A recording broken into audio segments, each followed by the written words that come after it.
Grand Rising Iron Gold. Hello, hello, hello. Welcome in.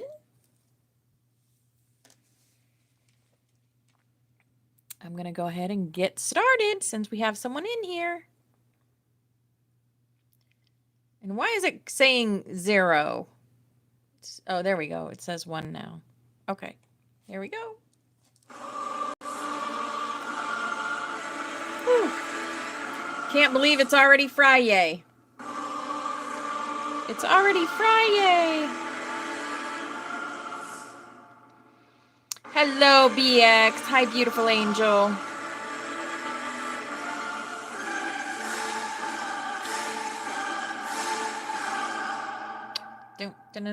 Don't.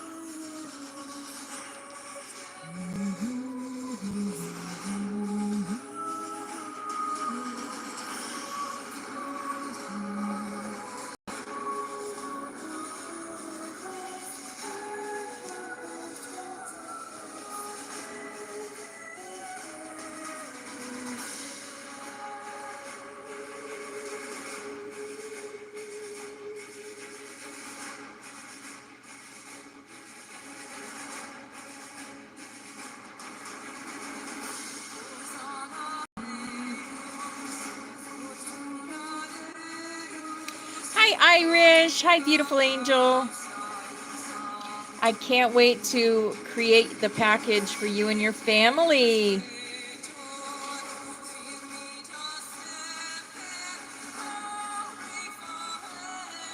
Make sure you message me that information.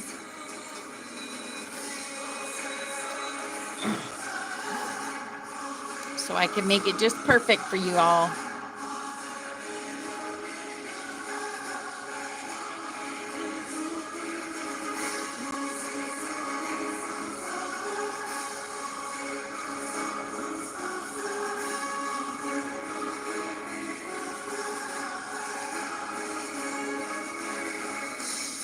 Yay. Grand Rising Flower Power. Hello, beautiful.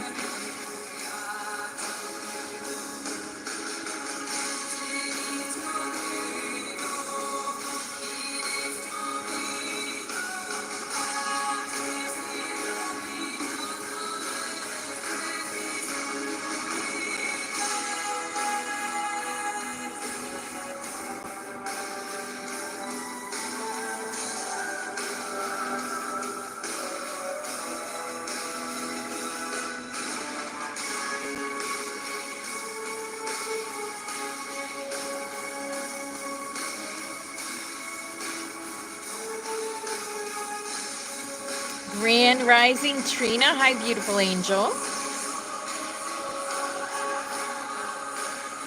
Grand Rising Christina. Hello, beautiful angel.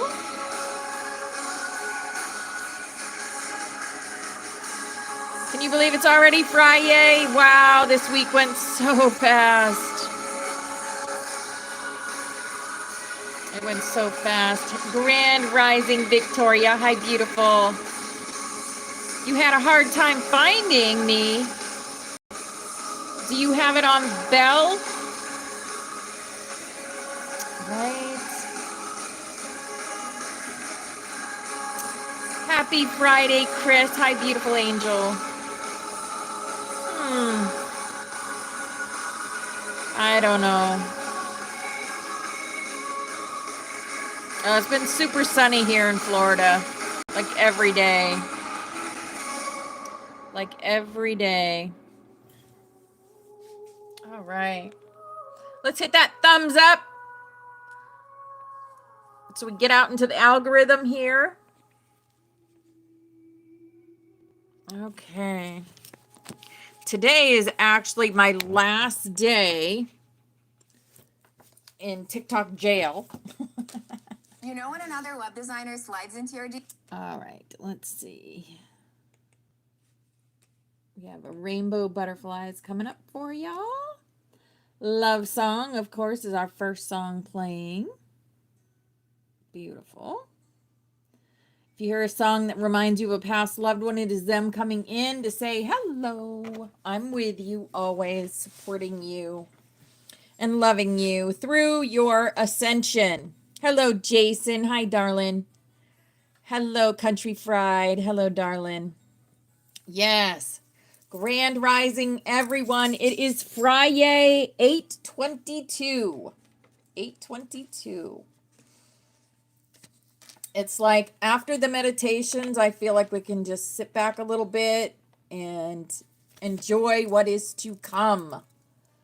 And I'm already seeing so many more people sharing truth on TikTok and talking about the things that we talk about, codons and codex. And I'm just like, whoa, yes. Yes, people are getting these downloads too, and they're speaking on it. So that's a great thing. We'll have everybody knowing who they are at a soul level before you know it. And then the whole planet will light up.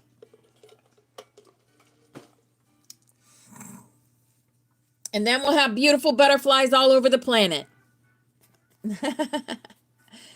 All right, let's do our cards for the day. And we are going to do a rune today. Today is Friday, so we do a rune on Friday. And our chakra wisdom. Oh, yes, beautiful. Ah, the throat chakra. See, I felt the throat chakra today. I did the blue today. Connect with spirit. Connect with spirit. I develop a quiet mind that allows me to tune in and get in touch with my higher self or my spirit. I listen for the guidance that is there waiting for me to hear. Yes. I am open to the truth and I welcome spiritual inspiration from others. I will benefit greatly by practicing meditation and stillness. I ask for inner guidance to assist me in getting more in touch with my spirit. I know that if I ask for guidance, it will be given. Yes. Connect with spirit. Beautiful. Okay. Here is our healing energy, Affirmation. There we are, affirmed. I listen to myself and acknowledge my needs. I assert myself and retain my power. I am brave and gentle. I don't have to be afraid of others. I respect myself and am respected by others. Yes. Affirmation. Beautiful. And the divine fruit. As I work to improve and free myself, I strengthen my foundations. My intellect is light, my heart is warmth, and my soul is strength. I am nurtured by the divine sun. The fruit I bear reflects my inner light. We are white witches, if you want to call us that, or angels, whatever you want to say. And everything turns to light. I work to improve myself, embrace all that life brings to me, and transform darkness into light. I allow myself to grow and become stronger. Yes. Love always finds a way, guys. Love always finds a way. Here is our work your light. Things the universe is asking from us. Lemuria, yes, creating heaven on earth. It is happening. Yes, it is. It is happening. Absolutely. Green witch, white witch, angel, dragon heart, whatever you want to call us, right? As long as you call us love, because we are love. Get grounded. Empaths, highly sensitives, connect with nature. Yes. Grab that code there and grab it and bring it into your heart, guys. Yes. And priestess. How are you being called to step up and lead? Yes. We're all being called to step up and lead. We are the leaders of the new earth. We represent love and abundance, hope and peace. Yes. Holy. Holy's coming on. See, we are holy. We are holy. Source God leads us every day. Every day. Here is our starseed oracle. Our starseed says portal. Yes, let's go through those portals. Doors are opening. You decide. All your decisions create your reality. Rewards, wild card. Yes. Yes, we do. We represent love, abundance, everlasting. Oh, there it is, guys. I remember my soul plan. The fated life versus the destiny life. Yes. We remember. We remember. And activated earth. We are one. Yes. We are one beautiful Christ conscious collective, here to raise the frequency of this planet. Hello, Crystal. Hi, beautiful. Look at that. There's Stonehenge right there. Stonehenge being a portal. Power places, ley lines, trust where you're led. You are all exactly where you're supposed to be. And if you're led to go touch an obelisk, go do it. Go do it. Yes. Hi, Karen. Hi, beautiful. Here is our fairy card for the day. Our fairy says precious time. Precious time. The fairy of time wants you to experience every moment fully and to make the most of your precious time. Be mindful not to waste others' times either. Be mindful not to waste others' time either. Yes. Holy, holy, holy. All right, here's our angel for the day. Our angel. Notice the signs. Yes, the signs you've been receiving are heaven sent. Hi, Yaya. Hi, beautiful. Hi, Betty. Hello, darling. We drop feathers, coins, and other signs upon your path to remind you that you're loved and never alone. Yes. How many of us pick up coins all the time and feathers and see butterflies and dragonflies and cardinals and blue jays? All signs. All signs. Here is our animal for the day. Our animal is personal choice today. Close your eyes, and what animal do you imagine? What strengths are they known for? What wisdom do they share? Embrace these qualities. I'm definitely feeling dragon today. Definitely feeling dragon today. And there's Turn the Page.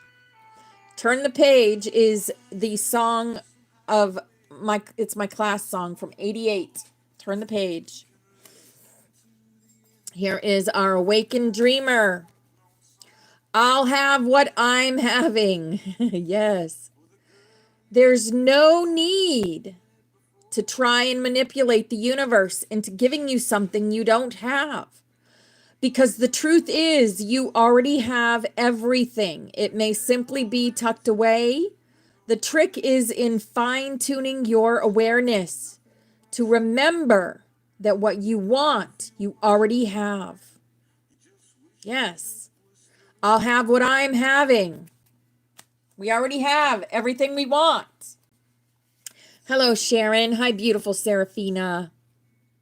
Here's our butterfly for the day. Every day I am stronger, braver, and wiser.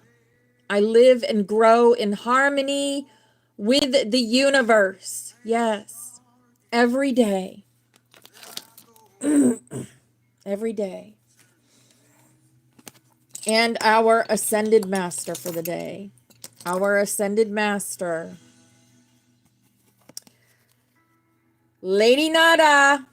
Ah ha ha ha. Yes, Lady Nada. Heart awakening. Awaken to acceptance and divine love. Give and receive in balance. And there's those beautiful roses around her and the rose in her heart. That is Lady Nada, guys.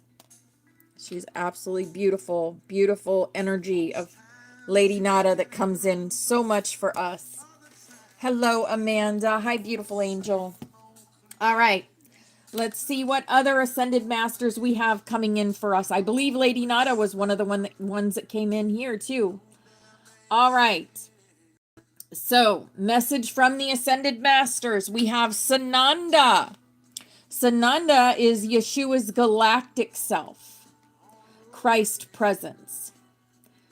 You are entering the field where remembrance becomes embodiment. It is not enough to know, you are called to be the living truth. Let every word you speak today ripple with gentleness and strength. Our sanctuary, our classroom is a sanctuary, and through you, my love extends into every heart present. Yes. Lady Nada coming in over here too, and she says, your voices matter. When you speak, when you share, even if it feels small, it weaves threads of healing into the collective. Encourage those gathered today to offer their song, their thought, their truth. Each voice is a golden note in the choir of ascension. Yes, absolutely. El Moria, stand in your authority. Do not shrink from the flame within you, for it is God-given. You will face resistance, both subtle and loud, but none of it holds weight when you walk in truth. Today, declare sovereignty over your classroom. Let the current align under divine will. Yes. And Kuan Yin. Kuan Yin says the hearts present today carry wounds. Some will be unspoken, but all can be healed. Pour compassion like water. Let it flow and the thorns will soften. Through your collective, karmic threads can dissolve with grace rather than struggle. We are not preparing for class. We are preparing a temple. Enter it as such, with reverence, joy, and fire. Every gathering is a rehearsal for the greater harmonies to come. The flame remembers, and through you, so do they. All right, the councils we have coming in. The councils are present and aligned. Each offers a clear, simple charge for our temple today. The Council of the Spiral Codex. The message is open the page, as we just had turn the page, right?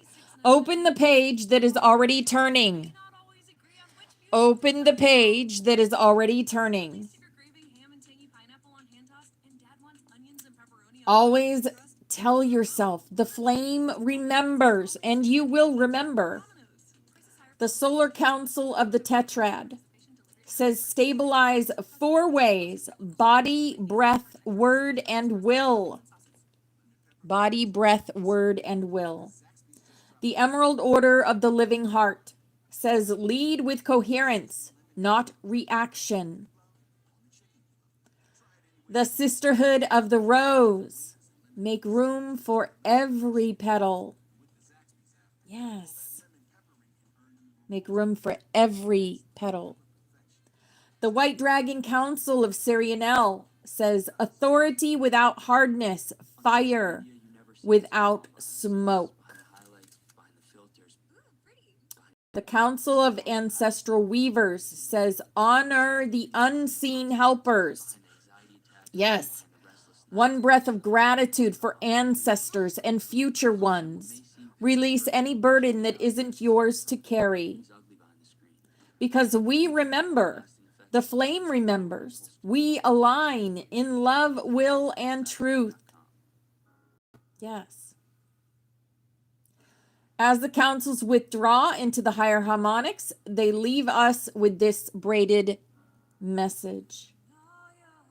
Ah, there's Angel coming in. That's my mom's song. That is the mom's song. The mom's song.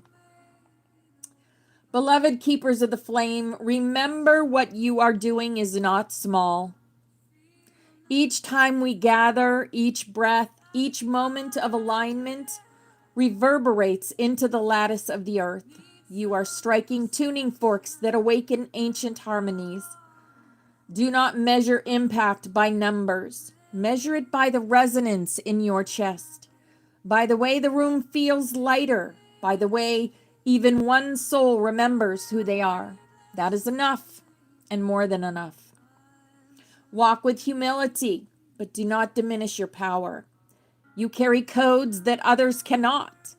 You are not merely students or teachers.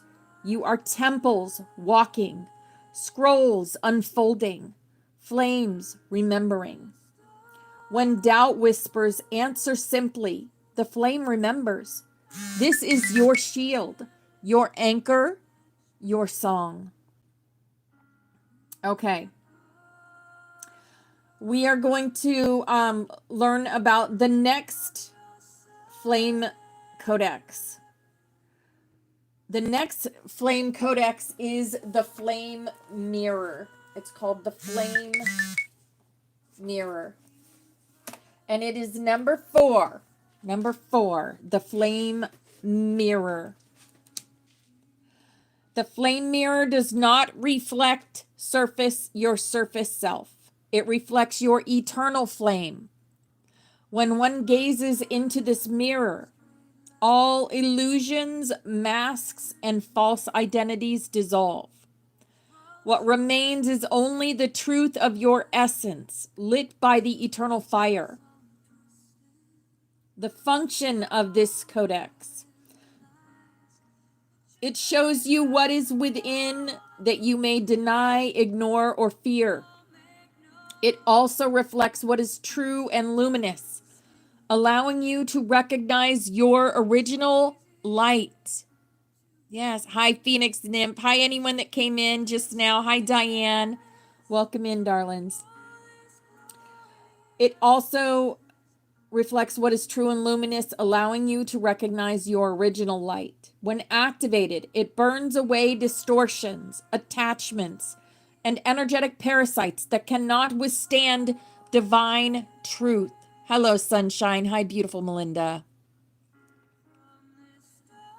The mirror does not lie. It cannot be tricked or glamored. It reveals both shadow and brilliance equally, not to judge, but to return you to balance. The shadow seen in the mirror is not punishment, it is invitation. The light seen is not flattery, it is remembrance. Yes. Some things that you can do to get in touch with this mirror, the flame mirror.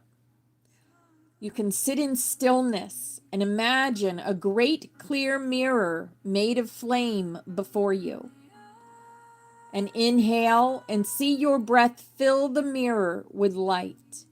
And on the exhale, allow the mirror to show what it will, shadow, light, or both. Whisper, I see, I release, I remember. And you close by placing a hand over your heart and affirming, only truth remains. Only truth remains. The flame mirror comes after the dreamline memory catcher because once memory awakens, distortion must be revealed. You cannot carry falsehoods into the next gates. It prepares the soul for the San seed, glyph 5, where sound and resonance must flow pure. Yes. Key crystals: obsidian, shadow clarity; selenite, light remembrance; and labradorite, truth revealer. Elemental ally: the firebird, the phoenix. The phoenix. Burning away illusion, rebirth through truth. The rays: reflective silver white with bands of violet flame. Yes. And let's get a sigil. I didn't get the time to get the sigil this morning. All right. While that is getting ready, we are going to get into Anna, the voice of the Magdalene. And hopefully by the time we're done with this, before snaps, we will go ahead and see that sigil that is the flame mirror. Okay, so this is chapter 24, Johannes, son of Yeshua and Miriam of Tyana. Remember, this is a quantum healing session, so it goes back and forth between Catherine Ann and Claire Hartsong. Claire is the one bringing in all of Yeshua's family and friends. Yes. Oh, she's done already. All right, cool. Let's go ahead and look at that. Oh, that's pretty awesome. Let's go ahead and look at that while I'm thinking about it. And there it is. There's the flame mirror. Yes. Okie dokie. Johannes, son of Yeshua and Miriam of Tyana, age 28. Age 28. Stonehenge, AD 53. Chapter 24 is a continuation of Johannes sharing in chapter 17. Okay. Catherine Ann says, go now to the next appropriate event in your life. As it is coming clearly into view, please share what you are experiencing. Johannes says, I wish to say that I did go to Egypt with my wives, called Ruth and Salome, and several of the brothers from Mount Carmel. I met great uncle Joseph of Arimathea in Ephesus. He took all of those who had gone to India on one of his freighting boats to Caesarea near Mount Carmel, and then we went on to Alexandria. Those of us who were to linger in Egypt made our way to Heliopolis. The others returned to Bugarek and Britain. Approximately 5 cycles of the sun have passed since I was in Tyana. I have lived in Avalon the past 2. Now we are gathered in our white robes to initiate a spring equinox ritual. The mark of a spiral is drawn upon our foreheads. We are walking slowly and mindfully on the path that takes us through a certain pattern laid out on the Earth's surface. This pattern aligns us with the stars above and the electromagnetic lines that weave through the Earth's mother's body. Twilight is approaching. The stars are just beginning to come forth as we approach the Heelstone. We pause and further attune our body, mind with great awareness. We slowly proceed on our walk. We approach the great blue stones that you call the henge, which rests in massive majesty upon the Salisbury Plain. And we got the Stonehenge card today. Where is it? Where is it? Where is it? Right there. Activated Earth, Power places, ley lines. Yes. We approach the great blue stones that you call the henge, which rests in massive majesty upon the Salisbury plain. Catherine says, is this Stonehenge? And Johanna says, yes. We are progressing through a long processional. Many from near and far are gathered into this space. Catherine says, is Angel playing again? What the heck? Okay. Catherine says, is it a druid ritual? Are both men and women present? And Johanna says, yes. And yes, both genders are present because there is a belief in balance. Both polarities in equality are required. We know we are being observed at a distance by a small company of Roman soldiers. Our large number arouses attention. How many are you? 72. There is plenty of room for us. We are still in the waning energies of vernal equinox and the waxing of the passage called Beltane, May Day or May 1st. We have been observing and conducting the energies for several weeks. Catherine says, when you say a number of weeks, are those weeks spent at the stones in Stonehenge, or are there different locations? Johanna says, there are different locations in this general area. It is an open portal for interdimensional energies, and it will also be a place of closure. We will return to the henge to close the portal when the moon is made new, after celebrating Beltane at the great processional henge of Avebury. Catherine says, is there more you would like to share about the nature of the ritual or your training? Johanna says, you have asked about the Congress of men and women, the training of the initiates to incarnate the heaven worlds, and to make both males and females receptive and fertile. By this, I mean fertile in the way of calling in souls to be born, the harvest of crops to flow in abundance, and our well-being to be felt harmoniously. It is the time in which to lie with one another, to burn the ritual fires, to join one with another while bridging heaven and earth. It is time to commune with the stars and the wisdom therein. It is a time to bring much light into the cells of our bodies and into the womb of the Great Mother. These stones assist us to do this. They are like a light craft made of stone.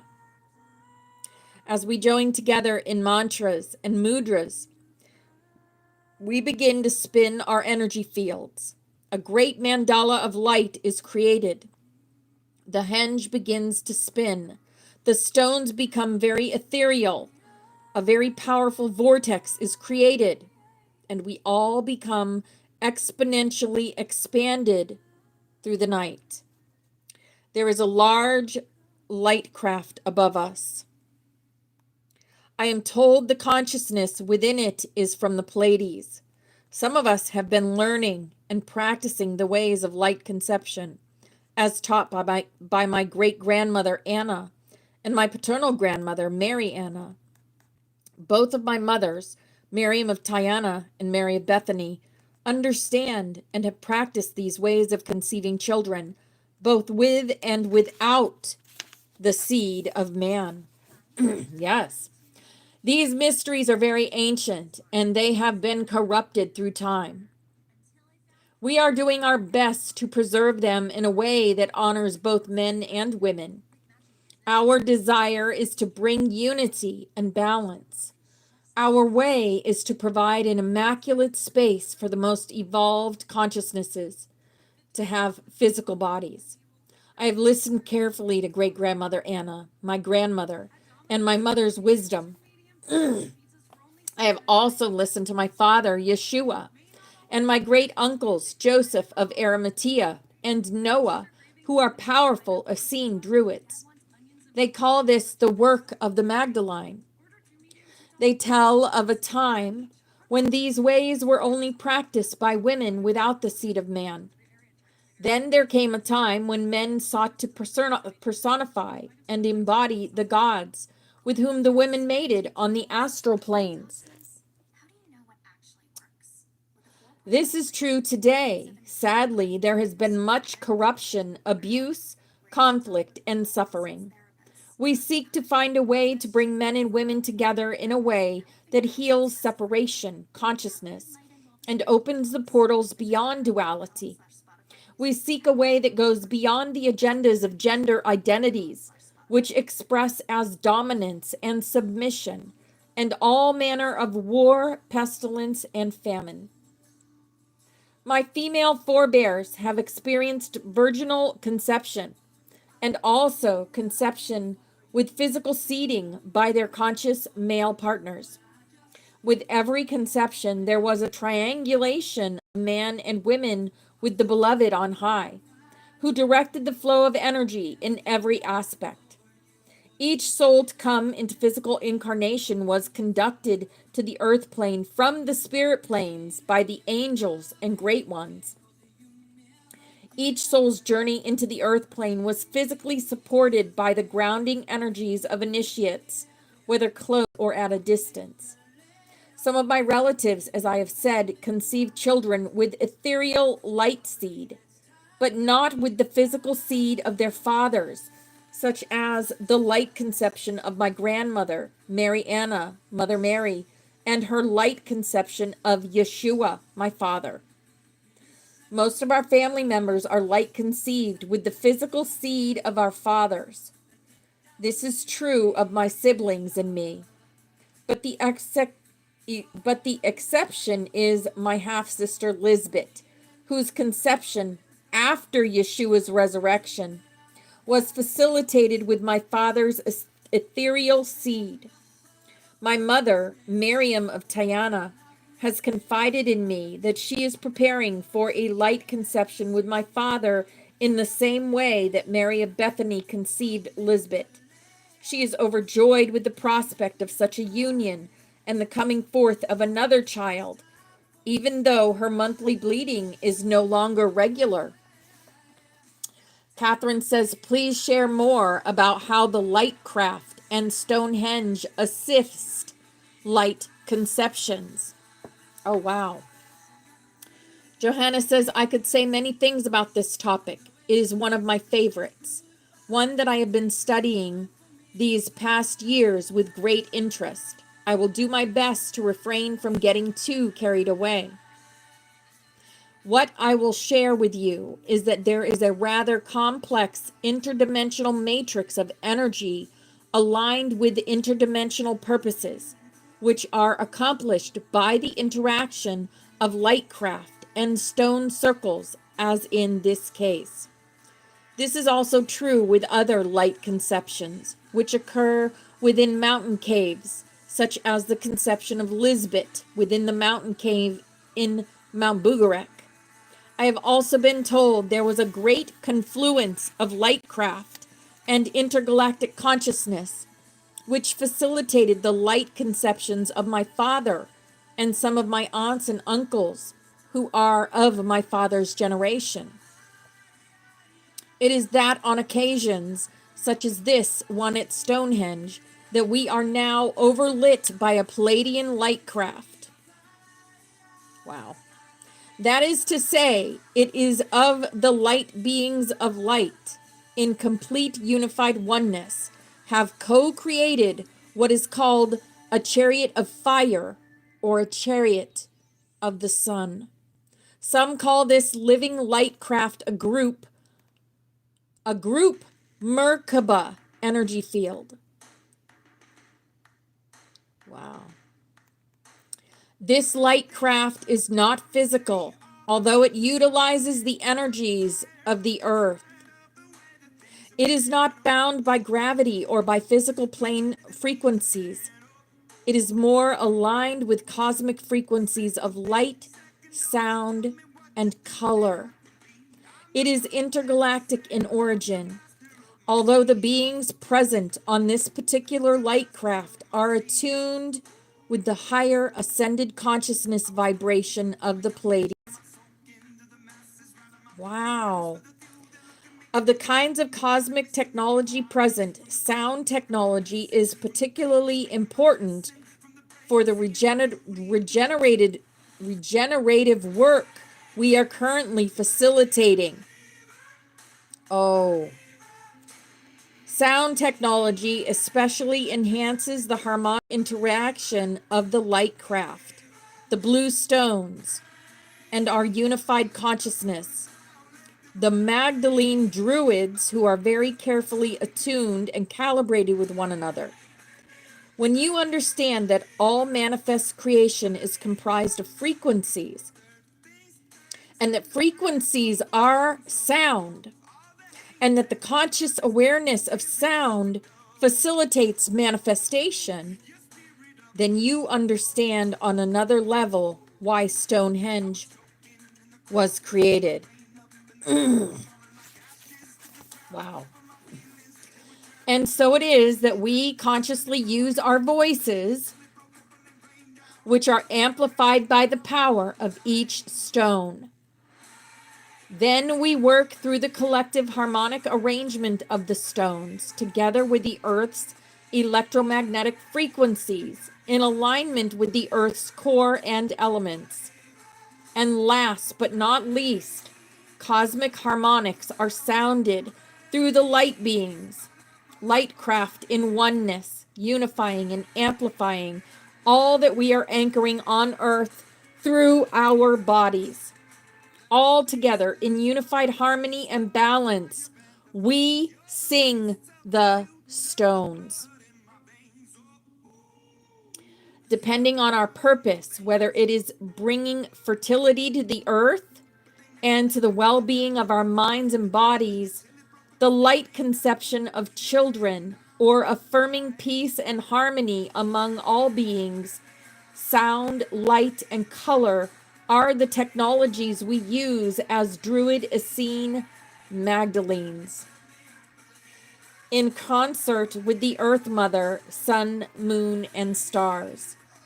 We are in harmonious attunement with the creative energies of the music of the spheres and the all that is. Guys, the music of the spheres is the sons. The music of the spheres is the sons. The son of Orion, the son of Lyra, the son of Aurora. Yes, that is what the music of the spheres is. I became aware of these technologies in my medical studies in India. My father and mothers freely shared their understanding with me. I also entered sound healing temples. Yes, sound healing temples, which are dedicated to the Greek physician Asclepius. When I was in Cappadocia and Ephesus, when I went to Egypt, I entered into the temples of Hathor and became aware of my profound intergalactic life stream, which carries the consciousness of the ascended Hathors into the earth plane. The sign is playing. The sign. In ways that you would not now understand, I bring forth these technologies for the benefit of all beings in my time and in your day. I do this for the awakening of light seeds encoded within the Earth Mother, including all her stones, such as these of Stonehenge. There is also the awakening through the voice of the Divine Mother, the Magdalenes of the light, which is seated within the crystals and limestone of mountains, and within the elements of which your bones and blood are composed. I leave these words for your contemplation and further exploration. As I have said, I find this topic not only of great interest, but of great importance for Earth and humanity in your day of planetary crisis. So the intergalactic beings that Johannes was talking about, called the Hathors, called forth by our planetary logos, Snakamara, to assist with the preservation and enlightenment of humanity and the earth. Yes. All right. Catherine says, thank you for sharing so much about the importance of sound for the facilitation of light conception. Will light conception happen here on this occasion? Johanna says, no, I do not believe it will occur here. I will add further that not all who are present have come with the intention of conceiving children. It is more for the purpose of impregnating the land with light, so that there may be peace and prosperity among the people, especially in regard to manifesting a greater generosity of spirit within the consciousness of the Romans who give us increasing concern.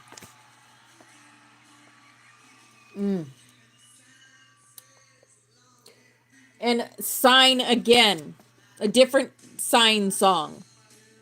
Wow, guys, keep your eyes out for the signs. That's what I'm hearing. Watch for the signs. Catherine says, will light conception happen here on this occasion? Johanna says, no, I do not believe it will occur here. I will add further that not all who are present have come with the intention of conceiving children. It is more for the purpose of impregnating the land with light, so that there may be peace and prosperity among the people, especially in regard to manifesting a greater generosity of spirit within the consciousness of the Romans who give us increasing concern. Catherine says, is there any more right now that you wish to share about these rituals? Johanna says, what I can say is that there are other rituals as well that bring forth the Divine Mother's infinite love, compassion, and wisdom. We attune to her regenerative powers to heal and bear fruit upon what has become a sterile and arid physical plane of consciousness. I am not speaking so much of the Earth Mother, although in her wisdom she reflects the arid consciousness of a male-dominant society. Right. Both men and women have lost their connection to the feminine heart of compassion and the interconnectedness of all beings, the law of oneness. We all suffer as a result. We must be mindful and alert as a community to protect the ways and the body of the Great Mother. We men who are trained as Magdelines do this with our women, children, and the stewarding of this verdant land. We grandly respect and honor the goddess and her powers. My great-grandmother Anna, my grandmother Mary Anna, and all the beloved women, as I look about me right now, are nodding their heads and smiling.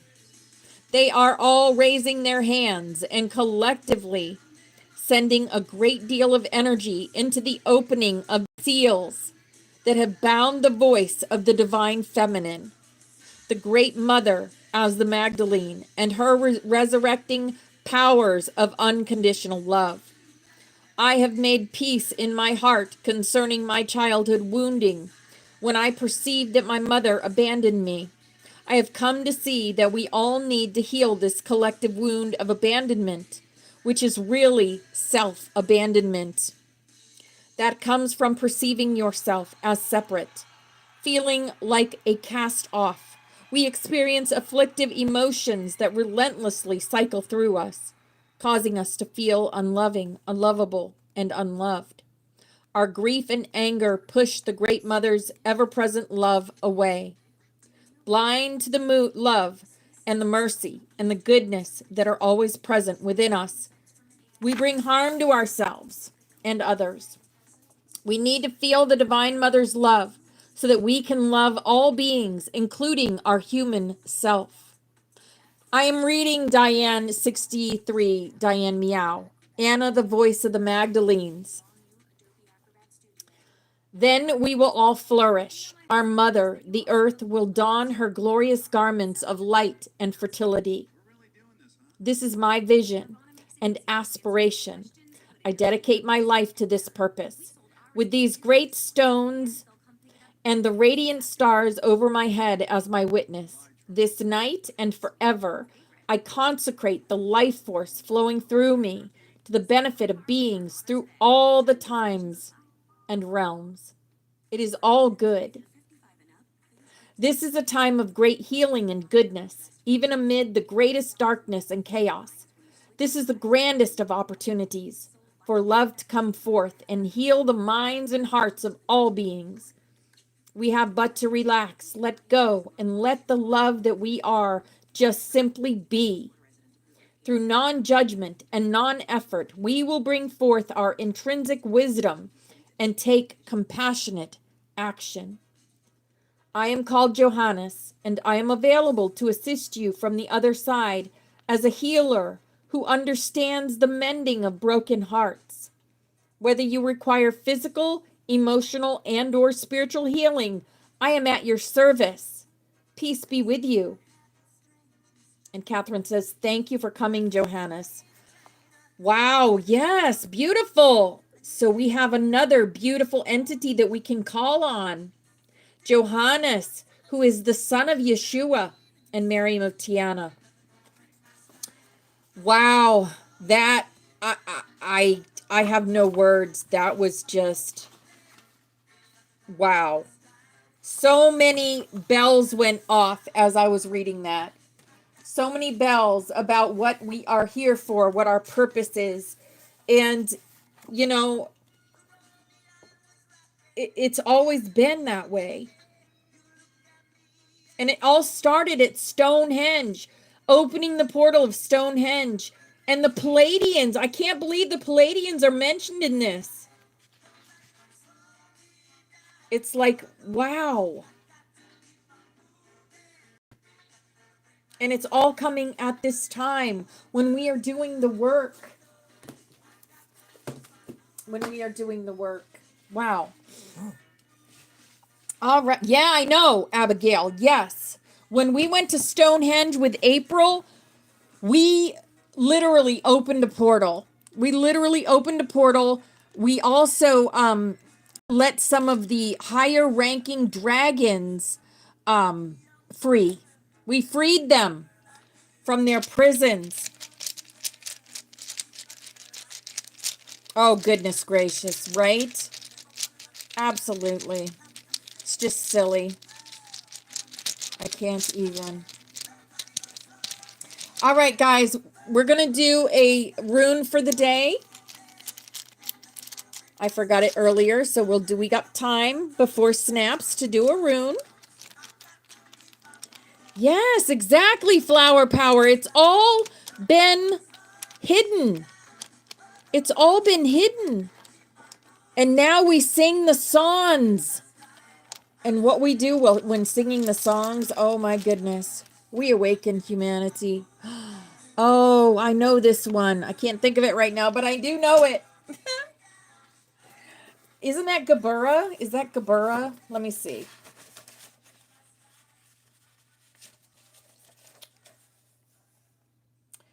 That is Dagaz, Dawn. Dagaz. Dagaz. All right. Dagaz. Let's see what the message is for Dawn. Dagaz. We got the Dagaz rune today. Dagaz rune today. What is the message for us? Stars in the sky. Yes, absolutely, Abigail, we did. Yes. Ah. The Dagaz rune, the rune of dawn and breakthrough. Its light carries a very clear message for you and our sanctuary today. Transformation. Dagaz is the rune of daybreak, the moment night turns to light. It reminds you that even if the path feels shadowed, the turning point is already here. The shift is inevitable. Yes. Awakening. It signals the end of illusion and the arrival of clarity. What was hidden in the dark now becomes visible. This matches perfectly with our work on the Flame Mirror Codex. Truth is rising to the surface. Balance. Degas is shaped like two triangles meeting in the center, symbolizing union of opposites. It says hold both shadow and light, for both are needed to open the door of transformation. Yes. Breakthrough energy. If you've been waiting, doubting, or struggling, Degas announces that the long night is ending. The sunrise is already cresting the horizon. Degas says you are on the cusp of a great shift. Trust the dawn. The flame remembers not only the darkness you walk through, but the light you are stepping into. Move forward with trust. The door is opening. Yes, isn't that beautiful? Sure, let's do that. That's what being retired does to you.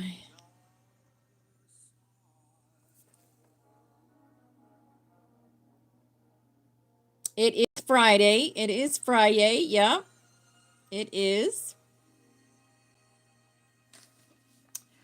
All right.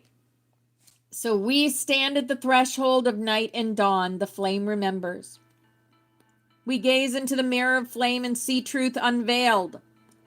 Illusion dissolves, only light remains. Degas rises within us, the dawn of new creation. We awaken, we transform, and we embody the flame.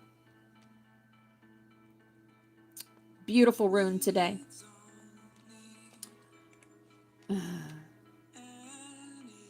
As Chasing Cars plays. Wow. Wow, wow, wow. And I know this is another way of getting the meaning of Degas.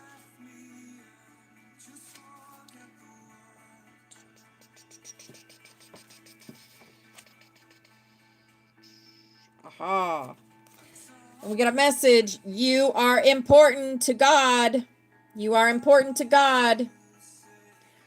For God so loved the world that he gave his only son, that whoever believes in him should not perish but have eternal life. Although I don't know how much of that I believe in. I believe we follow him. We are his sisters and brothers, but we don't worship him.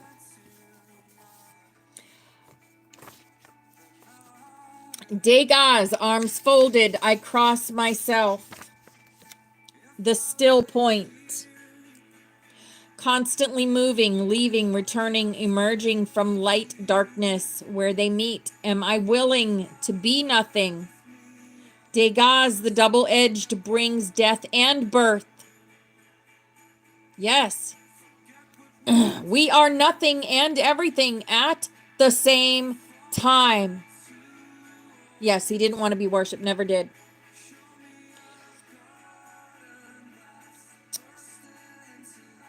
And the saying that he died for our sins, I don't believe that. I mean, that's my thoughts, that's my beliefs. If you don't believe that way, that's okay. Just, leave it. But that's the way I believe. I don't believe he died for our sins. I believe we are responsible for everything that we do on this planet. And if you do evil things, you get evil back. And if you do good things, you get good back. That's what I believe.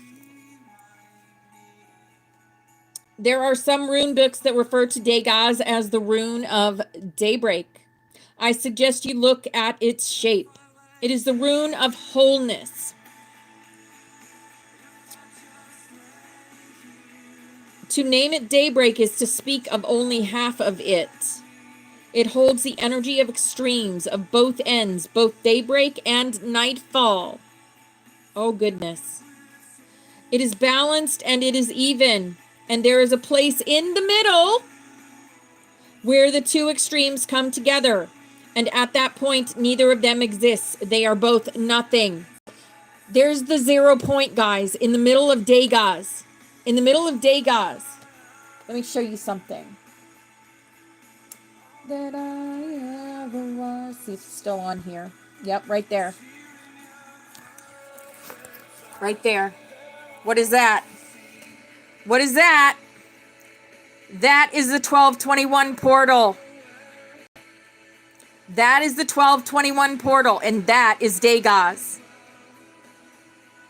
And that is the meditation that we just finished.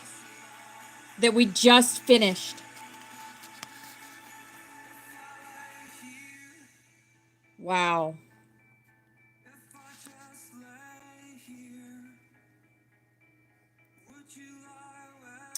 It is balanced and is even, and there is a place in the middle where the two extremes come together, and at that point, neither of them exists. They are both nothing. Yes. You are everything and nothing at the same time. Degas contains both sunset and sunrise, the power of night and day, dark and light, as well as the point of intersection, the still point, the threshold, the liminal space.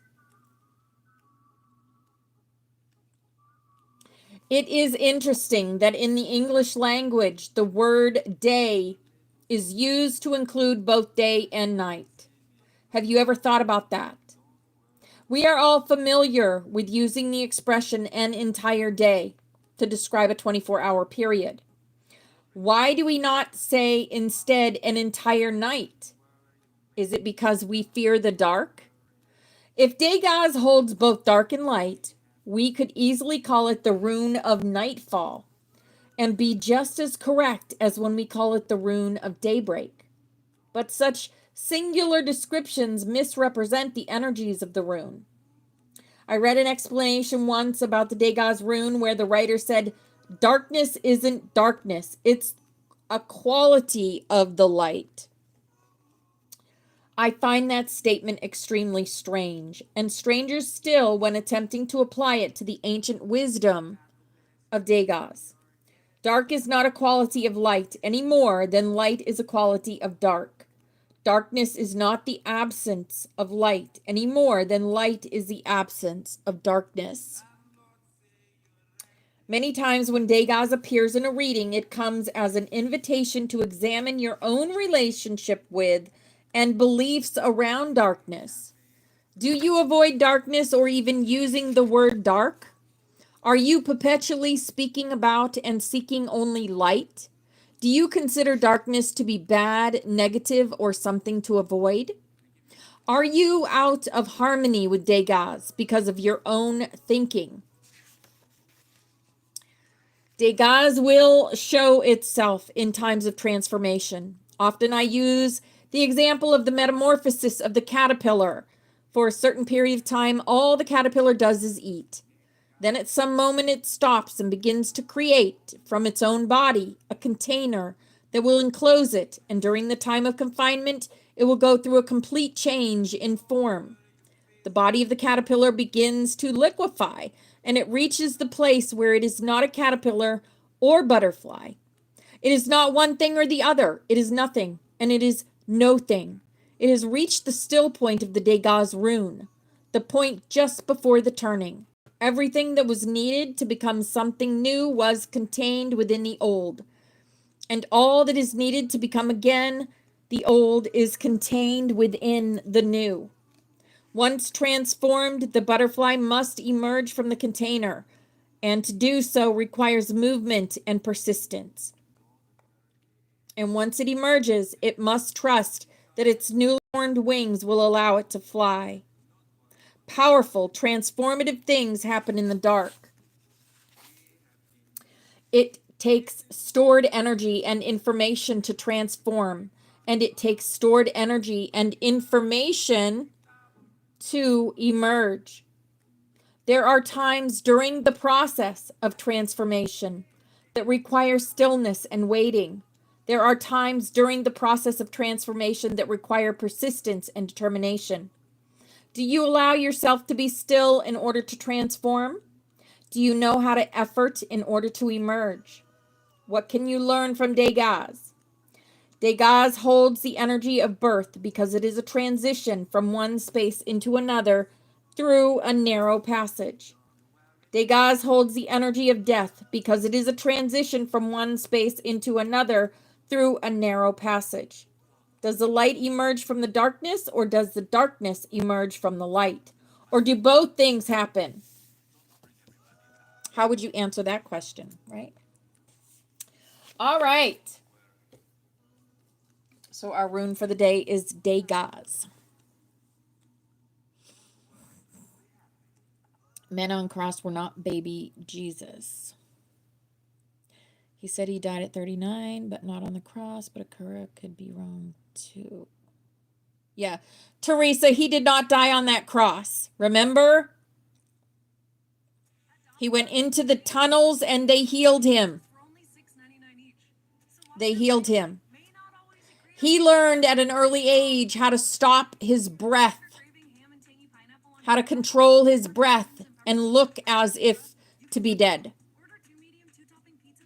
And when they brought him into the cave, his family came in through the back and healed him with poultices and took him out the back.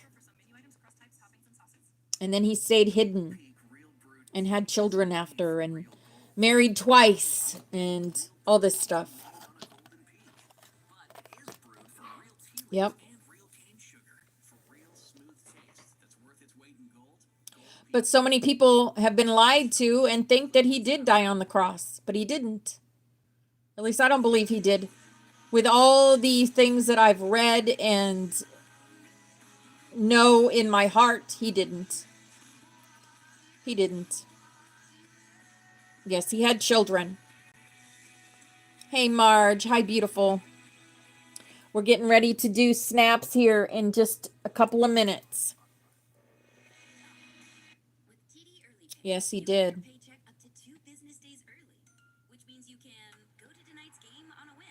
So, guys, let me ask you, do you guys want to stay in YouTube, or do you want to go back to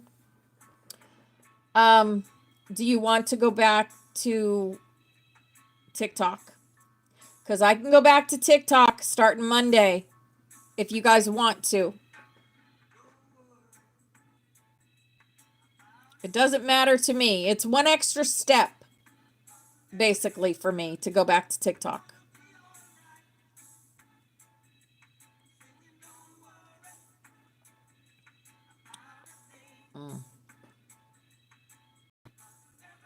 TikTok.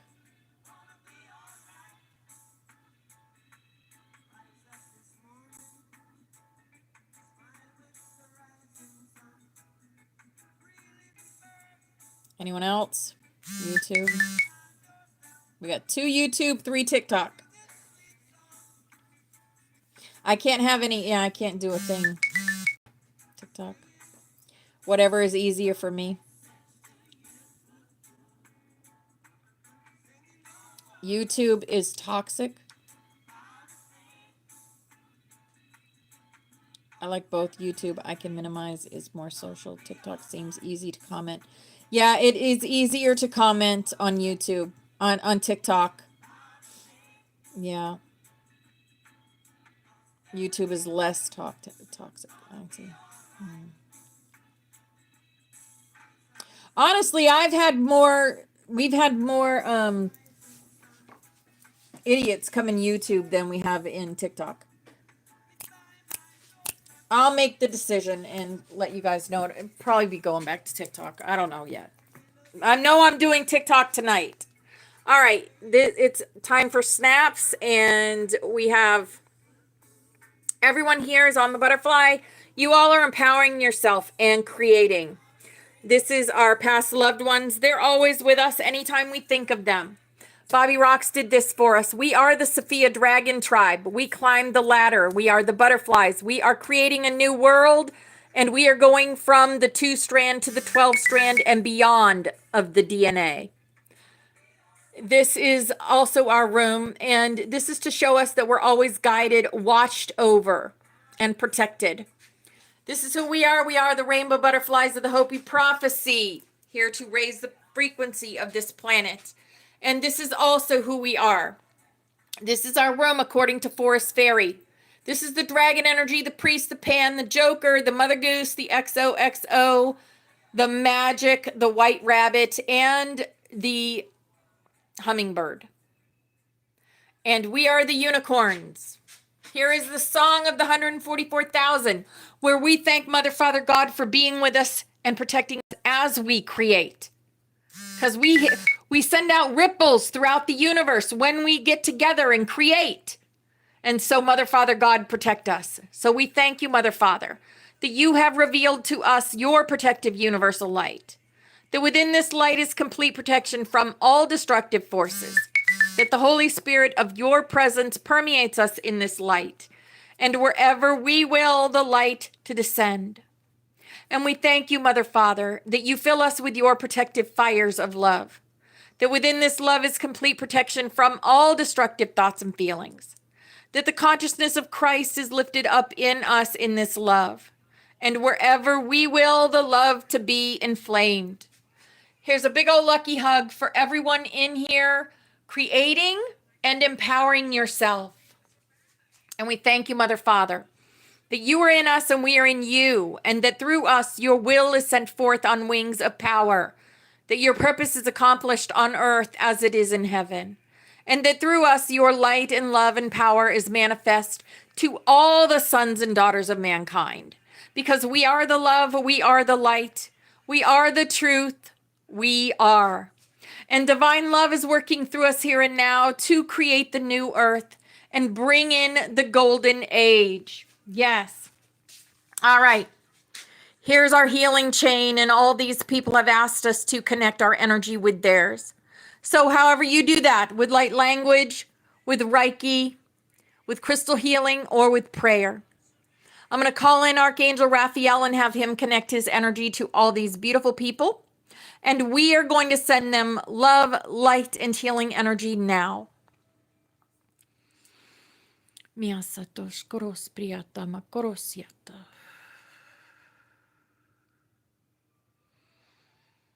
Miasatos koros priata makorosiata.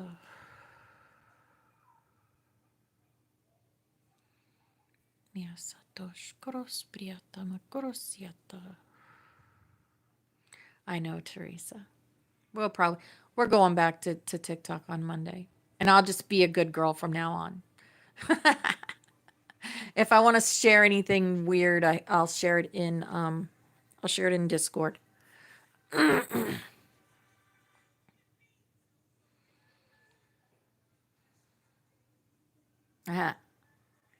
Matata.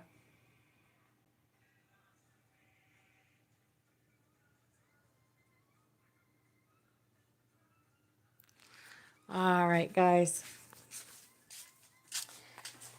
Yeah, we'll go back to TikTok. In fact, after we're done class today, we'll go to TikTok. That way, I know there's some people on TikTok that used to come and sing with us and stuff, and they're not coming anymore because they don't have the Discord. So we'll go to TikTok after class because it came live for me again at 10 o'clock. So, all right. Earth plating keys to the living library.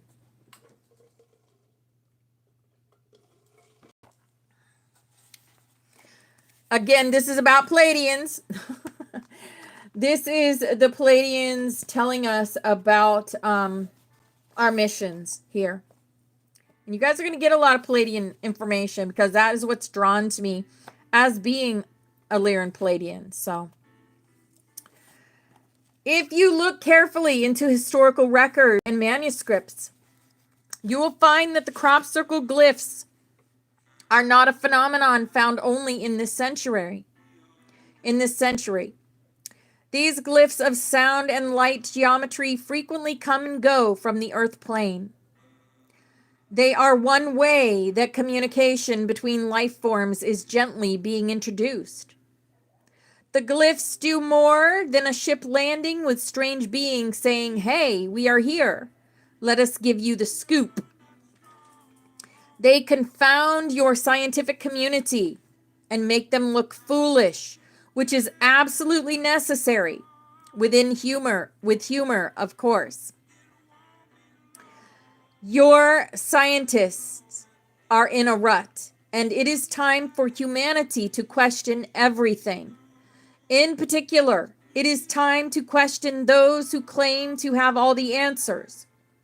Realities are merging, and Earth is hostess to many unusual events as the ancient sacred sites, the calendars, and the libraries in stone speak. This is going right along with what we just learned in Anna, grandmother of Jesus. The crop circles act as a herald and accelerator, announcing with intricate and elegant simplicity, the paradigm shift is upon you. Geometry and mathematics, coupled with planetary and star knowledge, are the basis for the construction of dimensional doorways. Yes. Knossos on the island of Crete, Stonehenge, the Great Pyramid, the Acropolis, Delphi, Machu Picchu, Tiahuanaco, and many others serve as doorways to other dimensions. I know, Spirit, I know. Spirit has been on to me to get a video out about the portals, about the stargates on the planets. And I have all the information together. I just keep putting it off. And Spirit's like, you need to make that video. So that video is coming. And there are reasons for that, because we connect with these places in our astral bodies, in our etheric bodies, and open these gates and stuff.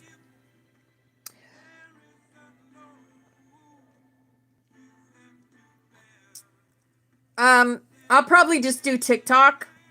I mean, we can set it up to do like a chit chat in Discord, another time, maybe once a week or something at a certain time. But I think I'm going to go back to TikTok because it's easier for people to comment, and stuff. So, yeah. These structures, built through the use of sacred geometry, totally confound present-day science. Light can create certain distortions in realities. And in order to work with light, one must bend geometry. What is missing in modern-day architecture is the combination of light and geometry. In other words, the influence of light on the third-dimensional form is not taken into consideration. Your buildings collapse because light is not factored in when they are built. After a while, they erode or are destroyed, even if there is no war going on. There is a mental distortion that prevents geometric structures from anchoring themselves more permanently on this plane of existence, because your human capabilities are incomplete as linked through your DNA. You cannot mentally assist a structure in maintaining itself into being. All influences, both inner and outer, must be factored in. The elements of earth, air, fire, and water are as crucial to consider as the element of human thought.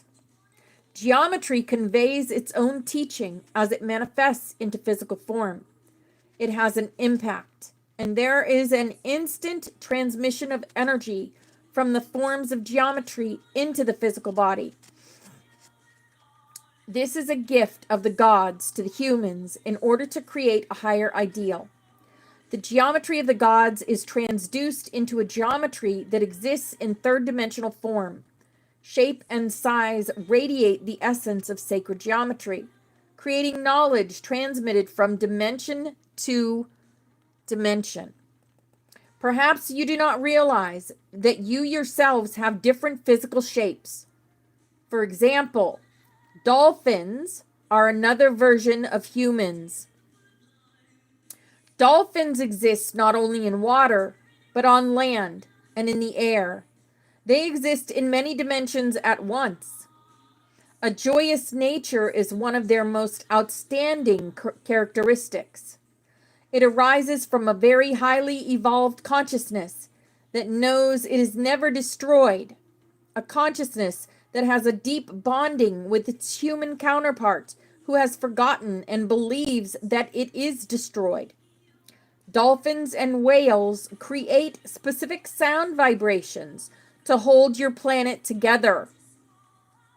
Wow, that's a ding, ding, ding. Yes.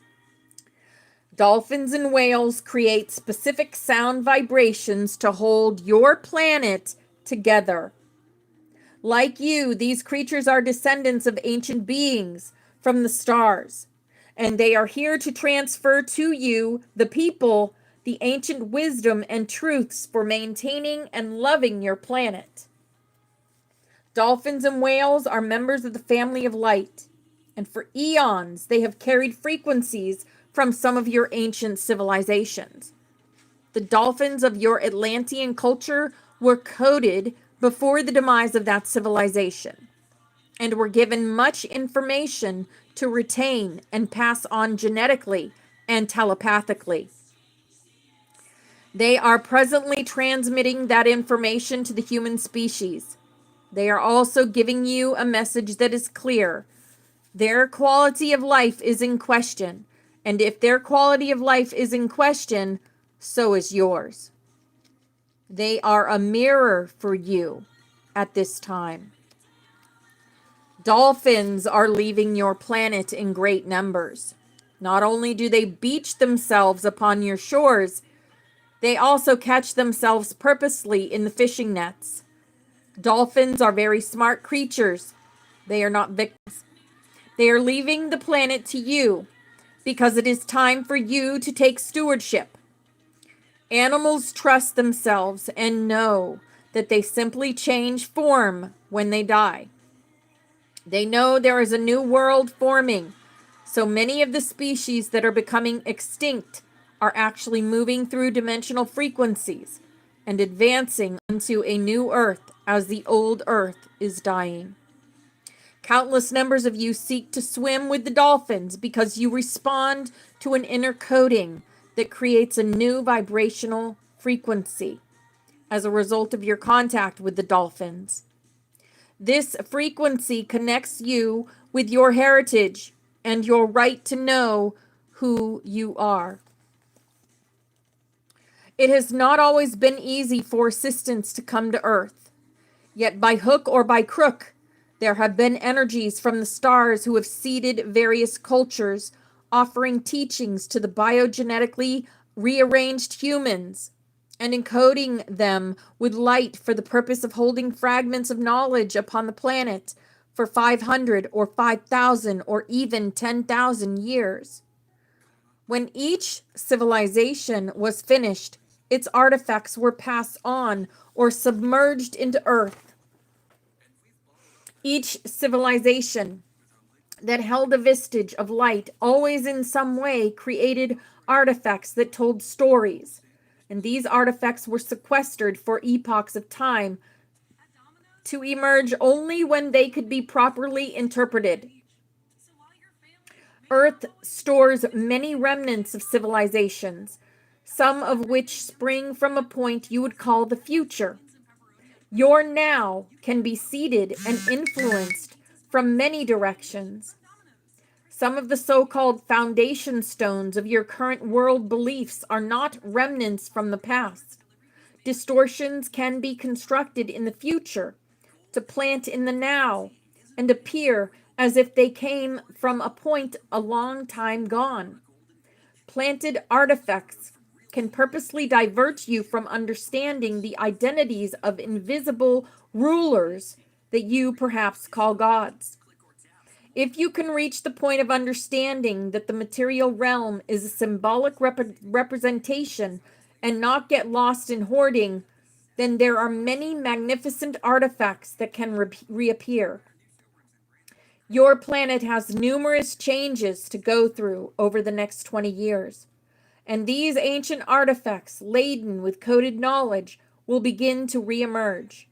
At the end of these times, in December 2012, as decreed by the Mayan calendar, there will be an anchoring of many dimensions. This will reveal the mystery behind existence, and it will be as if Earth suddenly blossoms overnight, even after some portions are seemingly destroyed. You may have visions of these happenings. People will be drawn to specific places and will see forms appear. Perhaps no one else will see the artifacts because a particular awareness is necessary to pull them into this dimension. In order to become completely anchored in third dimensional reality, there will have to be an agreement by the mass consciousness to call this kind of energy into existence once again, to welcome it back by showing that you have respect for Earth. As you learn to value your home, her mysteries will continue to unfold and fill you with awe. Various cultures have left their imprints all over the world, permeating and peddling their vibrations through language and sound, as well as by artifacts of stone and gold. In the United States, there is an influence from Greek civilizations, particularly on the eastern seaboard. The state of Rhode Island, for example, is a land unto itself that parallels the history of Rhodes.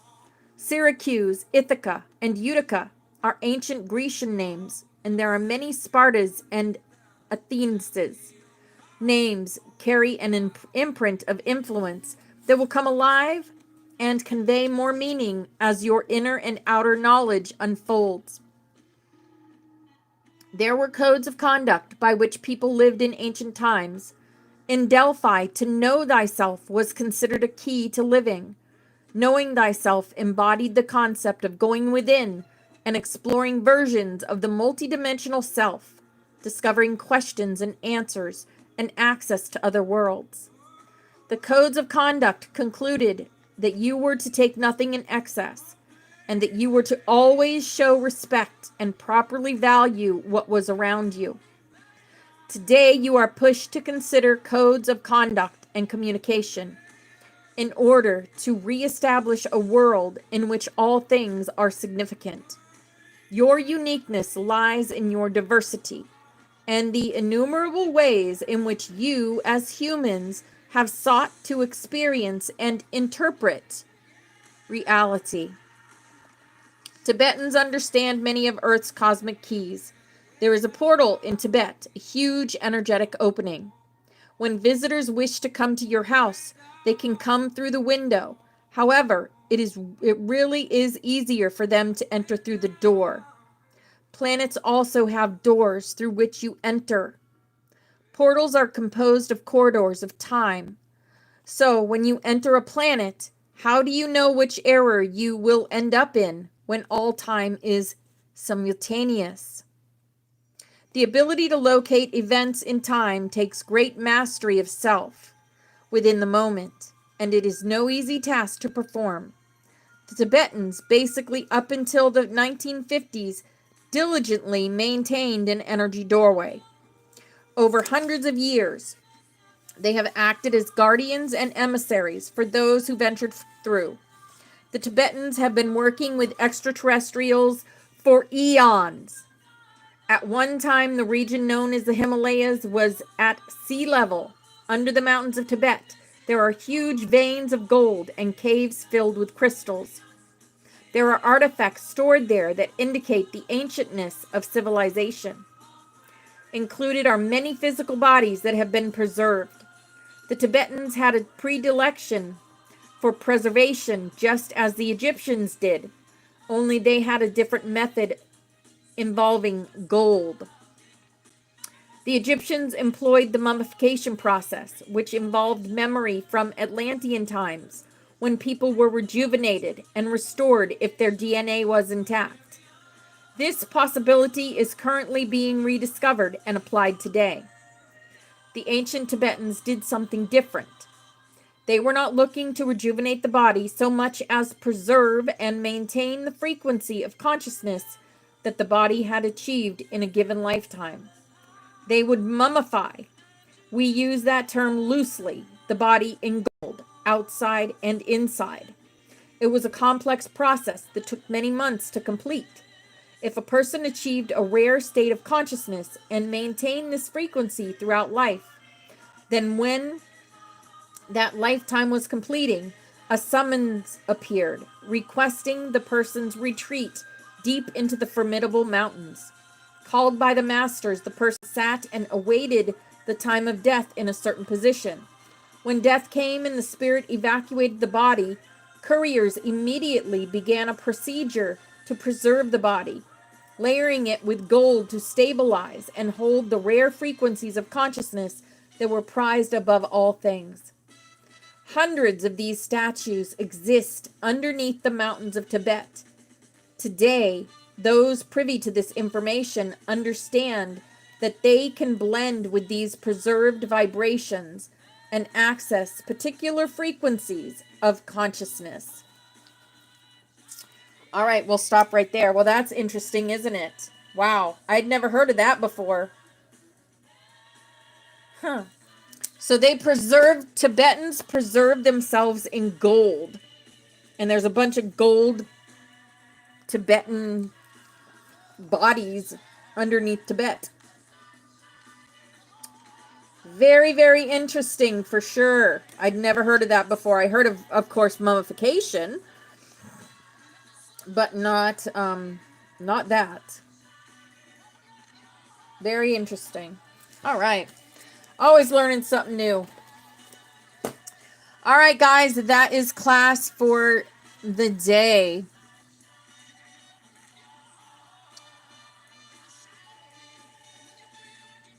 Oh, wow, Abigail. No coincidences. That was just confirmation for you. Yeah. What's up, Ashley?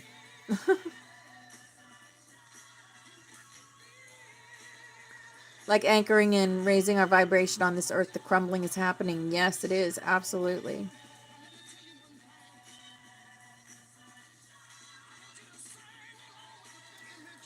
Yes, we did Iron Gold. We did snaps at 10:11.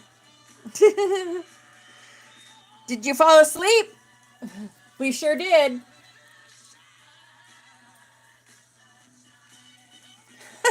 No worries. No worries.